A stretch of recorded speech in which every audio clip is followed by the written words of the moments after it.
Hello and welcome back to the How the Race Was Won podcast. I'm Dane Cash. It's the second rest day of the Vuelta a España, and I cannot wait to talk about it with you, bike racing analyst extraordinario Cosmo Catalano. Cosmo, how are you? I'm well. I'm enjoying the race. I'm enjoying being at least somewhat right about the race. That makes me happy. Is it Vuelta a España? Vuelta a España, not Vuelta a España. Those kind of allied together. All that. I think you can allied them. Yes. Okay. Vuelta a España. Yeah. Okay. Yeah. Okay. Cool. I think we had a great last few stage in between the last show and now. We've got basically the second week of racing, and we've got quite a few great stage battles. The GC is still up in the air. I think we've got a little bit of clarity, but it's not cemented yet.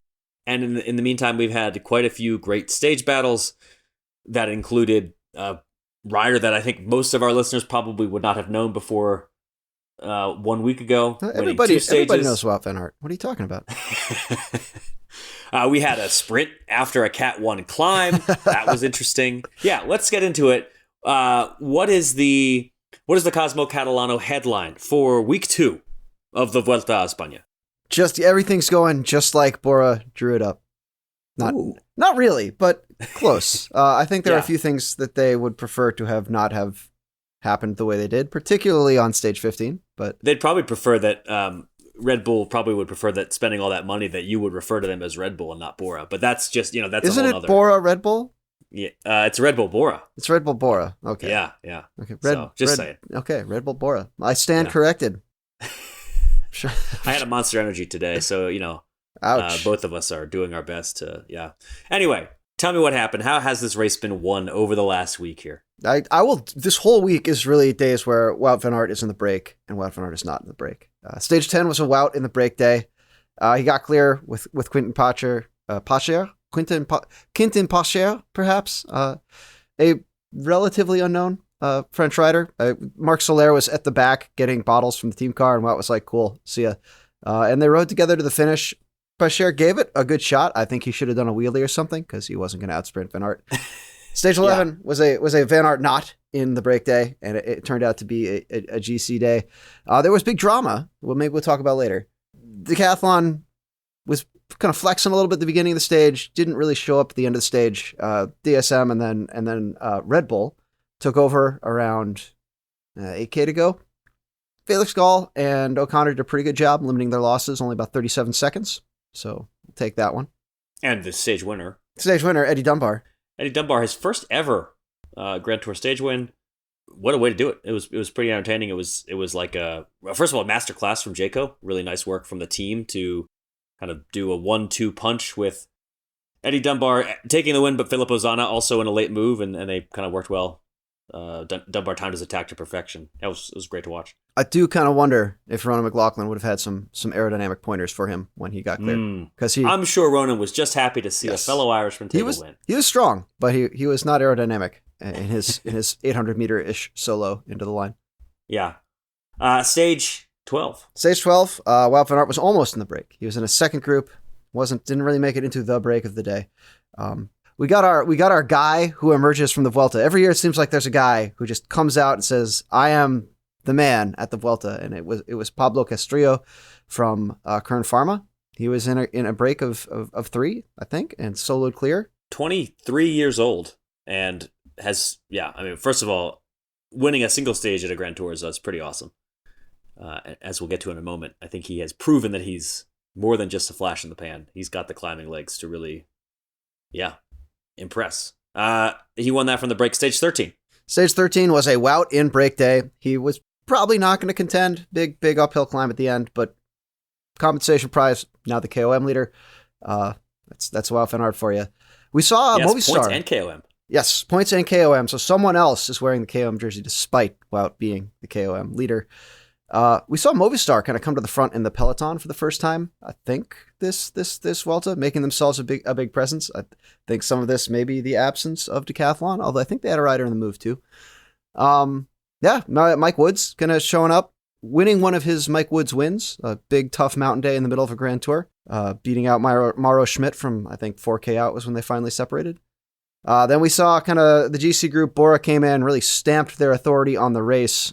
had that horrible thing that happens where the GC group is breaking up right as the solo finisher is coming into the line. So you have to show the stage winner, even though there's lots going on in the main group. O'Connor was dropped even before Roglic attacked. So like Roglic's next to last guy had raised the pace to the point where O'Connor was dropped. O'Connor didn't completely explode, but he was, there were lots of guys faster than him that day. Felix Gall was sort of riding in front of him. He always seemed to be about half a bike length ahead of him and looking back over his shoulder. And I get the sense that maybe O'Connor told him to go away. O'Connor loses almost 2 minutes on the day to Roglic, but he's still in the lead by 1:21, which is pretty good considering how bad he looked. I think that was a good defense with maybe a weak hand. Yeah, I mean, I wrote the report for that day over at escapecollective.com. I remember watching it and thinking, this could be the moment. Watching him, Ben O'Connor, fall off the pace, as you said, before Roglic even attacked. And he did end up limiting his losses reasonably well, based on what we saw and then the time gap at the end. Obviously, he would have preferred to have not lost time. But the fact is, he managed to, limit the losses. All right, the following stage, there was a Cat 1 climb. Wout was not in the break. We should highlight that. People were thinking It would be a break, but Wout wasn't in the break because he knew. Which is a testament to his racecraft, because this to me looks like a classic breakaway day. There's a Cat 1 climb, 17K from the finish, so it's not going to finish on the climb. It's going to be a hard enough day to drop the sprinters, surely, with a Cat 1 climb, 17K from the finish. That's not really what happened. No, the break never seemed to be able to get itself established. Visma did a lot of work kind of chasing it, keeping it close. Alpecin was like, well, if it's close, we'll help with that. We got kind of a short sprint because it was uphill. There was a tailwind. Alpecin set it up really well for Caden Groves, who launched along the barriers. Van Aert had to kind of go around the outside and it was close. It wasn't like he got blown away, but he never really looked like he was in a position to get those, meter and a half he needed to get his wheel in front of Groves.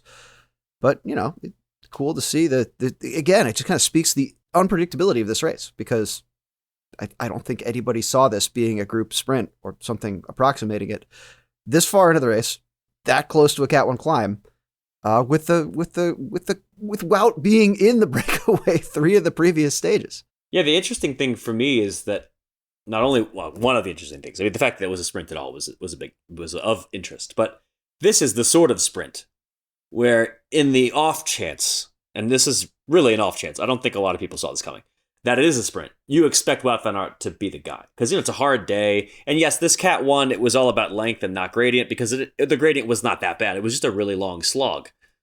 But you expect, okay, they just did that, so Wout's going to be the only one that has the freshness to contest the sprint. But the fact that Caden Groves was able to beat him handily is really impressive for Caden Groves, and makes me, I remember after the first, I guess it was the second stage of the race when he took the win, I remember thinking, okay, so is Groves faster than I thought? And then the next several sprint stages, he didn't really have it. But then we're back to seeing him do really well on a stage where I would not have expected that.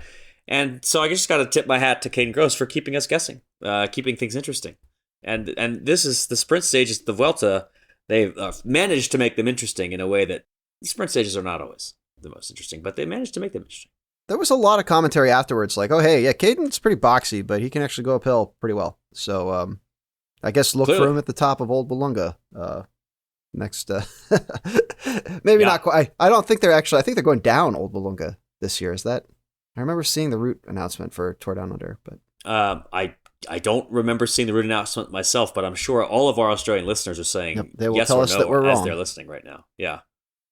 All right, so one more stage before the second rest day. The stage that happened the day that we were recording. Yes. This morning, stage 15. Wout was not in the break.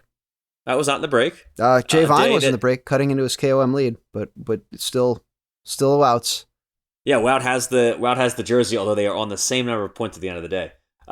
What did happen? I mean, the breakaway ended up taking the stage. Breakaway took the stage. We had, once again, Pablo Castrillo in a group of 3 riders. He looked bad. He looked legit bad for like 40 minutes at the end of this race. And then we got to this inside 2K to go where the climb, again, it's one of those weird stair-steppy Vuelta climbs, got really steep. And he just starts throwing these haymaker attacks. At points that don't even really seem to make sense. He's just sort of like, I'm going to go hard here. Vlasov, being a much cannier rider, kind of lets him do his thing, sits behind Sivakov, the third member of their break. And then inside the final 600 meters, kind of claws his way back up to Castrillo's wheel. Castrillo is there for a couple of minutes or a couple of seconds, and then just throws another huge attack. Like not trying anything canny. % grade. Yeah, like comically steep. I mean, these guys are crawling up it. There's one kind of fixed camera tracking shot of Vlasov trying to respond, and you're just like, what is wrong with this guy's bike? It almost seems like he's something is going wrong with his gearing, where he's just his legs are going around far too quickly for the amount of speed he's able to generate. Gravity is what was so wrong. Low. Yeah, it was brutal. Yeah, but Castrillo, his second stage win again. Like, these aren't just like the field took a day off stage wins. These are super hard terrain against super legit riders, and I mean, he seems like he's really strong. That's kind of what I'm saying. He's not like winning this through tactics. He's winning this through this was absolutely like when Dunbar won. It was the perfect timing. It was a sort of thing where like I kind of feel like anybody could have won, and Dunbar timed it to perfection, and he deserves all the credit in the world for having done that. And Dunbar, we know, is a strong rider. We've seen him, do really well before. Whereas Castrillo, it wasn't like he did anything tactically bad. It was just like this was clearly strength that won him. It's watts per kilo that won him this stage. And having done now twice in the last few days, the Grand Tour stage wins in the breakaway, that's not a fluke. Like you go up this gradient, this 20% plus gradient, and to suffer so much, and he was suffering. You could see it on his face. And yet come away with the stage win for a second time. This is a rider that I think has a real future. And Kern Pharma, this is, on stage 12 when he won, that was their first ever Grand Tour. That was their first ever win in their home Grand Tour. And it was Castrillo's first ever pro win, period.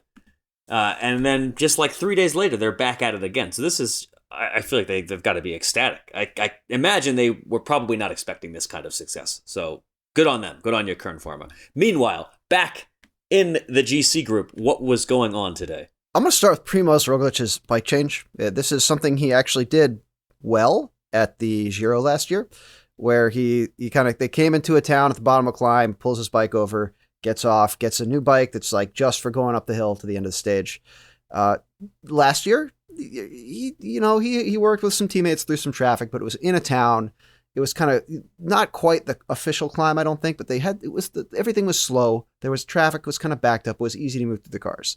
This seemed to happen at like just a flat road in the middle of nowhere. And so he also had a teammate back this time, but it was pretty evident that I don't know if needed the team car. Certainly the team car helped, and it was his own team car, and he sat behind it for long enough that the broadcast could show a replay of his bike change, and he was still behind it. And so at the end of the day, he got a 20-second fine for that, which may or may not be relevant to the overall GC. Also, O'Connor looked a lot better, despite this being a much harder stage finish. Really kind of parked himself right behind Roglic, kind of got the elbows out. It really looked like a guy who was leading a Grand Tour. It was cool to see. Lipowitz did a lot of work, finally kind of blew... maybe even like lured O'Connor into trying to hold Roglic's wheel longer than he could. He blew a little bit.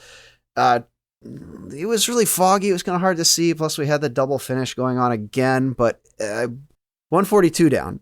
But because of that 20-second penalty, he still has 1 minute and 3 seconds leading going into the final week, which is probably not enough time. I'm going to say it. It's not enough time, but it is still a pretty good cushion. And the way he's been riding, like he loses another 37 seconds, he gets another day in red, like kind of keeps the story going.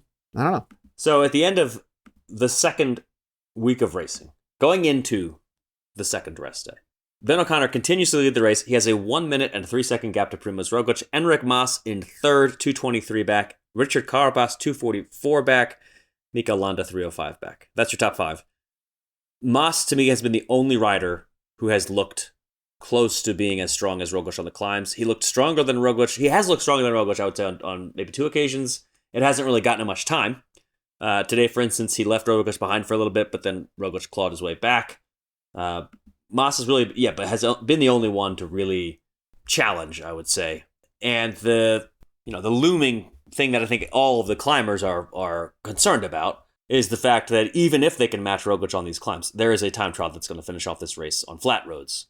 And assumedly, Primoz Roglic, who is a medalist in the Olympic time trial from a few years ago, will probably put a lot of time into them. Enric Mas he's not a bad time trialist. He's not like, I'm trying to think of examples of like really bad time trialists. And you know what? I don't really want to hate on those people. Michael Rasmussen. Go ahead. You could he's not a pleasant person. Wow. Okay. We can dig back into the archives. Go to YouTube, look up 2005 Tour de France TT Michael Rasmussen, and you will see some bad TTing. Yeah. All right. That is not Enric Mas. He's not bad. He's just not good. And Roglic is good. And I think it's the same with O'Connor. Everybody's expecting them to lose a big chunk of time. And even if from here on out they don't lose time in the mountains, they still are probably going to lose enough time to Roglic that it could be over. However, not a foregone conclusion. Nothing is settled yet. So I want to ask you, first of all, now that we've talked about what's happened in this second week here, you said on the last show a couple of things. One, you said that there wasn't going to be an epic collapse. It was going to be, chipping away. Roglic was going to chip away at O'Connor's lead. And that's what we've seen so far. There has not been an epic collapse. O'Connor's not lost 10 minutes or something. He's lost 30, 40, 50 seconds or whatever. So first off, you were right, and I want the listeners to hear that, because you got to take every opportunity to talk about how you were right. Of course. And I also want to know, are you thinking now, a week later, do you feel like O'Connor is as likely to win the Vuelta as you thought a week ago, or maybe even a little bit less likely to win the Vuelta than you thought a week ago? I would say as likely. I think I said last week I didn't expect him to win, and I thought it was a little wild that he was the bookies' favorite, but I think he's ridden a lot better than I expected, both in terms of media management and holding it together, and in terms of riding performance. Like, there are days when he has looked like he belongs in that GC group 100%, and the days, like, it would have been so easy for him to completely implode on stage 13, right? If we get Tour de France Unchained Ben O'Connor in that scenario, he's losing 10 minutes, right? Because it was clear from the get-go he wasn't going to be able to hold on. And he just, kind of took the hits that came and did what he could do. It really seemed like he kind of worked through something, because when he came into the final K, he was out of the saddle. He was driving. He was going for it. Like, he wasn't like a wounded dog limping home. So it's cool to see the transition, and I hope it's good for him. I hope he's stoked. He seems stoked. So you mentioned the media aspect of it, and that is a really big part of all of this. When you're leading a Grand Tour, you have such time-consuming and I would imagine mentally taxing requirements, having to do interviews, having to be on camera so much, that O'Connor, in contrast to what we saw at Tour de France Unchanged, has really managed that really well. And I think he deserves a lot of credit for that. It's not something that you can really prepare for. I don't think you can train for that. And, it's something that Roglic has so much experience of it. He's been leading Grand Tours for years. And so he's not someone you expect that to affect negatively. But O'Connor, who knows? There was an entertaining moment today on the Eurosport broadcast where Gregor Brown is interviewing Roglic and seems almost to be intentionally prodding him. And Roglic's just like, all right, bud, that's okay. I'm done talking. Bye. And it was very much like Carlton Kirby sort of like, well, that interview ended quickly. And Sean Kelly's like, well, he wasn't asking very nice questions. It's not the questions you want to hear when you climb off the bike. It was very like Roglic is too cool of a customer for that. At this point. It was very interesting to see. I enjoyed the exchange. I'm glad I was able to get that like cross section of everybody. Just it was a nice little vignette in about 10 seconds. People doing their jobs is what it is. Exactly. That's good. Exactly right. And that's good. But yeah, Roglic, I think, also managing the expectations, because even though he's not in the lead, he is by far the bookie's favorite at this point. It's not close. He is a heavy favorite to win the race from here on out. I also wanted to get your take on Enric Mas. Do you think he has no chance, a very small chance, or a decent chance of actually taking the overall? I mean, it's a big gap, right? It's a really big gap. It is. It is. He would need to drop Roglic and keep Roglic behind him. And that's what he has not been able. He's dropped Roglic, but Roglic has clawed back on some of these stages. Something would have to happen. The fact that we saw Movistar driving the peloton like they had a reason to keep things kind of hot and under control coming into a summit finish makes me think that Mas has got some bullets left in the revolver, so to speak. We haven't seen him really take it on yet, but like you said, he's the only guy who's been able to put space on Roglic, and I think he's an accomplished enough rider that he may not have a ton to prove in terms of I got another second at the Vuelta. that's what brings me hope for excitement in this final week, is that if you're Enric Mas, surely you don't care about finishing second for a fourth time at the Vuelta. He's done it 3 times already. Hopefully he will ride in a way that is all in for the win. And if he drops from second to third in the final podium, who cares, right? Hopefully he doesn't care about second or third, because he has finished second so many times already. And it is a pretty good battle, second and third, between him and Carapaz. So, and assumedly Ben O'Connor eventually. Yes, yeah, good point. Fair.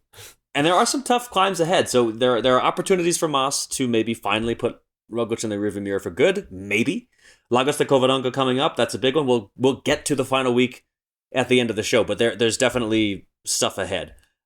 Moving away from the GC, anybody else other than Pablo Castillo impressed you over the last week here? I mean, I've already done my Wout van Aert stump speech, right? Like, I just think it's really cool that he's got this level of versatility and willingness to kind of drive it and go for it on stages that, politely are maybe below him. It's still a Grand Tour, but like, this is a guy who does not need to go out and get in the break and like sneak away with stages because he can. And he does because it's entertaining and it's probably fun for him. And he's probably trying to get super fit for Worlds, all of which seem to be going very well. I'm curious to see, Sepp Kuss has actually looked, I wouldn't say back from the dead, but because he wasn't dead, Better. But he's been in the GC group, mixing it up very ably. And I think GC is still long gone for him, but he is a guy who could take some really cool stage wins, especially if he gets in a breakaway with Wout van Aert. He's looking like he could finish in the top 10 overall. I mean, that's certainly a come down from winning the race, which is what I think he was hoping to defend the title. But he has bounced back for sure, in a way that is, it gives some hope to the American contingent. I wanted to give some props to Mauro Schmid, who on back-to-back days got into a breakaway, finished up there. He was fourth on stage 12 and then second the following day. Not super close to catching Mike Woods, but in general has been a really strong breakaway rider in this race. There are stages to come where I think there'll be more breakaway opportunities. He can kind of do it all. He's got the engine. He's got the climbing legs. He is already a Grand Tour stage winner. He won a stage at the Giro when he was quite young, back in 2011. And what was he, like 21 years old then? So anyway, I think he's potentially a breakaway stage winner in this final week, and hopefully we'll see some battles between him and Castrillo. We'll talk about what's to come in a bit. Any other thoughts here from the second week, Cosmo? I think a lot of the drama, specifically non-performance related drama in the race, has come from the sort of arbitrary nature of the UCI rules. On stage 11, there was a big thing with I think 4 riders on decathlon, Ajay Desert, getting yellow cards for obstruction. And they don't get me wrong, there was a line of guys riding across the front of the road, most of whom were decathlon riders, one of whom was Wout van Aert. But this is something that's happened forever in cycling, as far as I can tell.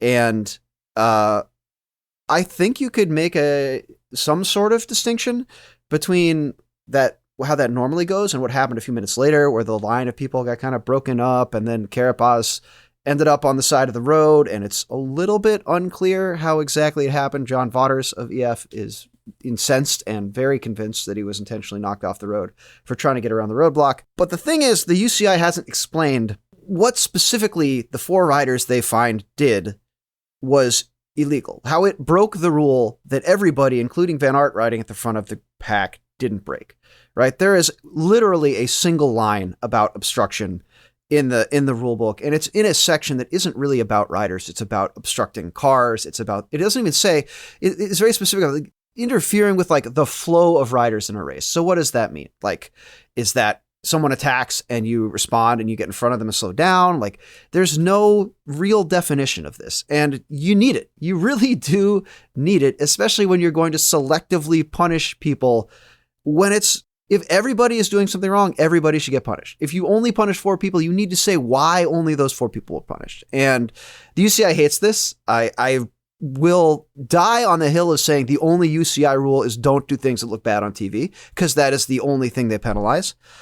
We saw it again with Roglic's bike change, right? Like, this is on paper exactly the same thing he did last year.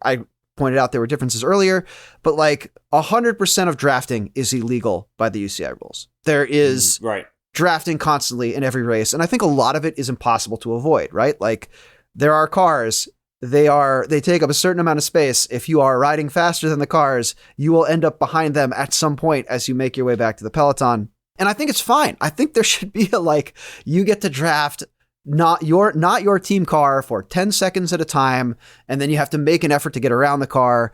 And if you can't, you can recover for 5 seconds. I don't know. They need to actually say, this is what we mean by this is illegal. And they never do. When they hand out penalties, they just throw a number out there from the rule book that's like, this is the rule we're citing, except there's no jurisprudence. They need to actually explain how the rules work so that this one person doing one thing in one race is the same thing that results in a penalty when another person does it in another race, instead of them being like, well, this particular moment we thought it looked bad, so we're gonna fine you. Like it's awful, and they should do better, because safety will never improve if you don't actually have rules that people can repeatedly follow. I find nothing wrong with your logic, and I'm sure the UCI will take it into account. I'm sure they'll be on the phone with me tomorrow morning. Say, hey, Cosmo, we want to come help us write some rules.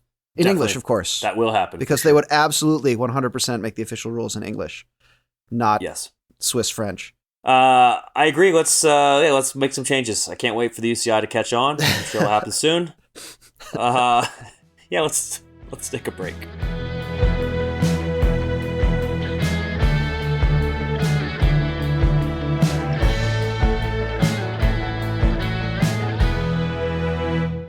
All right, we're going to talk a little bit, not too much, about the Renewi Tour. We just had a couple of takeaways from the Renewi Tour. We're not going to do a full breakdown of every stage.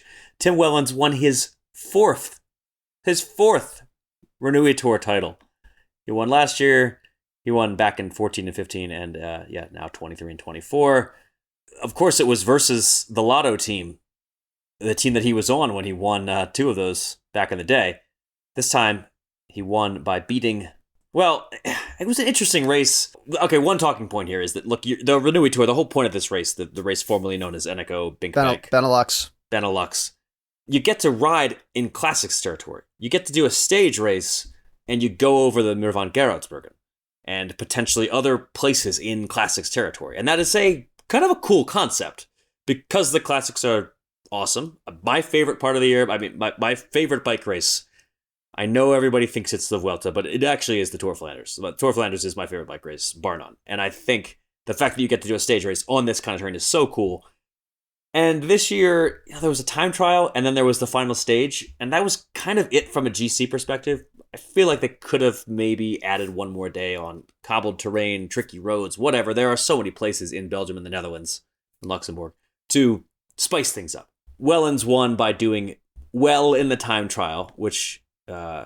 was on the second stage, won by Alex Sagart, and then finishing second in the final stage, the Gerardsbergen stage, won by Arnaud Delis, and therefore he leapfrogged Sagart to take the overall title for the fourth time. Yeah, just wondering, could we have maybe had one more climby stage, in Limburg or something? And Wellens probably wins. That's fine that Wellens gets to win a fourth time. He probably does just as well if we add an extra kind of interesting day. Do we really need this many sprints? Yeah. One of the reasons that makes the Tour of Flanders a big deal is that it is repeatable, right? You know the different sections of the race. You know how they ride in the wet, in the dry. You get a real sense for how the race, it has a personality, And the Renewi Tour, to me, doesn't have a personality. And I think if you grab some of these sections, they got the Mir van Gerardsbergen today. Is this how they're going to finish the Tour for the next 10 years?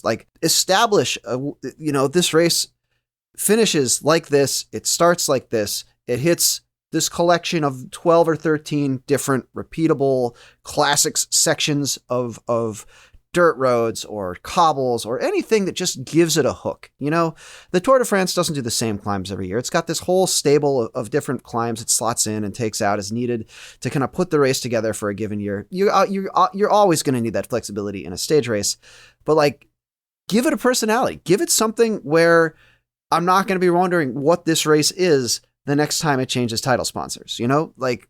That's what creates an enduring event. I think this is a relative, like, I want to say it started in like 2005 or something. I think It's 20 years old at this point. Well, yeah, but that's in cycling terms, that's pretty young, right? That's true. Right. It's not 120 years old. It's not quite as young as Strada Bianca, but it's close. And to be fair to the race, there were like before 2022, there were days where there were longer races, first of all, more stages, and you had more opportunities to enjoy some of the classics terrain. So hopefully they can just get back to that. That said, if you're going to have sprints, at least put arguably the two best sprinters in the world in front of us so we can watch them go head to head. And we did get that this week. So as much as I'm complaining about how maybe we could have had one more cool day in Limburg or whatever, it's some interesting classics terrain, we did get to see Jonathan Milan go up against Jasper Philipsen, the two, I think, best sprinters in the world right now, and Jonathan Milan came away with more stage wins than Philipsen, and maybe just as, or more importantly, when they actually were head-to-head, Milan looked significantly faster to me. The stage that Philipsen won, because Philipsen did win a stage, Milan was not really in the picture for positioning reasons. He was kind of out of it. And when Milan was there, he was the faster guy. I think the Anglophone listeners, obviously you're an Anglophone if you're listening to this because we are speaking English, but the World Tour racers, they do care about this race. And I know our Anglophone listeners are going to say, oh, who cares about the Renewi Tour? But I think Milan and Philipsen actually do care. And the fact that Milan comes away kind of on top, having shown himself faster, which we didn't get to see at the Tour de France this year because he didn't go, that to me says something. And it makes me excited about the next Tour de France, or whenever it is we're going to see these two go head-to-head again. Because Milan has really shown that he is the real deal. And Trek in general, great sprinting team.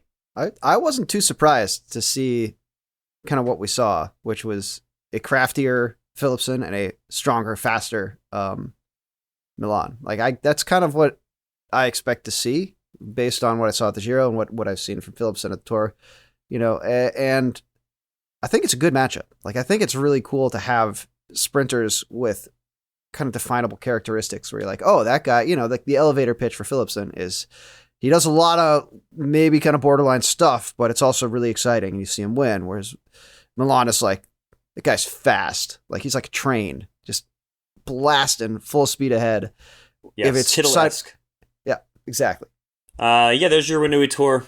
And, as someone who really likes watching World Tour racing, I know there's a lot of reasons to hate the fact that there's multiple races going on at once, but I don't mind a little concurrent racing action. We'll get more of that to come with the Bemersic Classics and the Grand Prix Cyclistes de Quebec and Montreal coming up. Looking forward to that. But, of course, all eyes will be on the Vuelta. And let's talk about what's ahead in the Vuelta's final week. We have, after the rest day, we're going right back to some hard climbs. They're going to go up to Lagos de Covadonga on Tuesday. That is a climb that has decided Vuelta's past. And it is, I'm excited for it. We're going to have a Cat 1 climb, actually two Cat 1 climbs in the run-up. And then the Lagos de Covadonga climb, it is a brute. It is a stair-step kind of finale, so the average gradient doesn't really tell you the whole picture. And actually, I'm fairly certain that the climb, the way that they organized it this year, the way that they have it, written out in the road book, which is actually kind of figurative because I don't think they printed a road book. Anyway, they actually decided to finish the climb not at the highest point that they're going to go, which means that the average gradient gets all skewed because they go downhill to go to the finish line. And even then, the average gradient is 7%, which is not nothing. But in reality, it's really, really, really hard. And then they get to go downhill for 30 seconds or something at the end. Long story short, it's a hard climb. I think we're going to see more GC action. Opportunity for Enric Mas to try to take it to Primož Roglič. Opportunity for Primož Roglič to gain time on O'Connor. Should be good. Also, it's beautiful. Really, really scenic. The eponymous Lagos is open up some wind exposure to some sections of the road. It could be really, really fun to watch. Yes. Those are lakes for those of you who haven't figured that out. Yep. Mm-hmm. Next day, Santander, possible sprint stage, probable sprint stage even. I mean, if they can go over a Cat 1 climb, surely they can get over that Cat 2 climb in the middle of this one. Stage 18, we're heading into the Basque Country, and that looks like a classic breakaway day to me. Stage 19, we get some good climbs again. They are going from Logroño, which is in the heart of Rioja wine country, climbing up a very steep finishing climb, the Alto de Moncalvillo. That's going to see some gaps. I don't think you can really hold on the wheel in those gradients. Stage 20, another really, really hard climb. Duh, because it's the Vuelta. Possibly more GC action, although the stage itself looks like a great breakaway day. And it's the final day for the climbers to try to pick up some time on Primož Roglič, because the final stage in Madrid is a time trial. And it's one that will favor the guys who can time trial, put it that way. It's not a hilly time trial. It's up and down a little bit, but it is pretty much it's a power test for sure. It's in Madrid. It's in the right city. In Madrid. Yes. Nice. Finally. Yeah. Yeah, for the second Grand Tour we're going to see this year, that's going to end with a TT because of the Nice TT that ended the Tour de France. And yeah, now we got the Madrid TT to end the Vuelta a España. So hopefully you'll have a chance to watch over the next few days. And, we'll be back to talk about it this time next week. Before we go, real quick, I want to give a shout out to our members just to say thanks, because I can't think of anything I want to do more than talk about the Vuelta with Cosmo Catalano. And it would not be possible without our members. So thank you, members, for making all of this possible. We appreciate you. And if you're not a member yet, then maybe think about becoming one. Head on over to escapecollective.com/member. Join the cool club that is the Escape Collective member community. And with that, I'm Dane Cash. Who are you? What was this? I'm Cosmo Catalano, and that was the How the Race Was Won podcast.